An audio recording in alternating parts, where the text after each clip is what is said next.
এক জঙ্গলে একটা চালাক শিয়াল থাকতো। সারাদিন খাবারের খোঁজে ঘুরতো, কিন্তু কিছুই পেত না। একদিন সে ঘুরতে ঘুরতে এক পুকুরের পাশে গেল। ওখানে গিয়ে কিছুই দেখতে পেল না, কিন্তু হঠাৎ একটা চোখে পড়ল একটা সুন্দর হাঁস, মোটা তাজা। শিয়ালের চোখ তখন চকচক করে উঠল। সে ভাবল, আজ একটা ভালো শিকার মিলেছে। শিয়াল হাঁসটিকে উঁচু গলায় ডাকলো। শিয়াল বলল, হাঁস ভাই, তুমি তো খুব সুন্দর, তোমার গলা নাকি খুব মিষ্টি, একটু গান শোনাও না।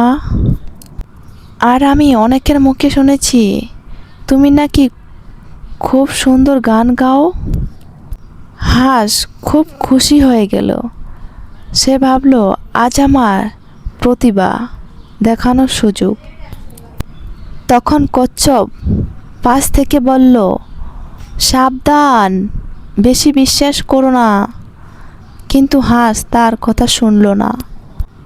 আর হাঁসটি গান গাইতে প্রস্তুত হচ্ছিল। তার মুখে তখন খাবার ছিল।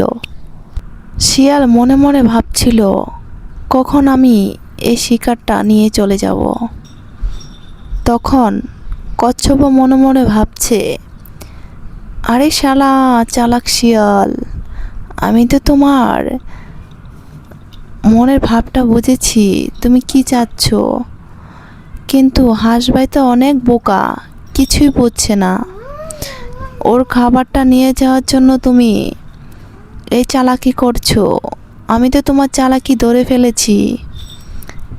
ঠিক তখনই হাঁস ভাই গান গাইতে যাবে, তার মুখ থেকে খাবারটা তুলে নিয়ে চলে গেল শিয়াল ভাই। হাঁস হতবাক হয়ে গেল। তারপর শিয়াল তার গর্তের মধ্যে খাবার শিকার নিয়ে চলে গেল। ঠিক তখনই আরেকটা শিয়াল এসে শিয়াল ভাইকে ডাকছে, শিয়াল ভাই, শিয়াল ভাই, তুমি কি আছো?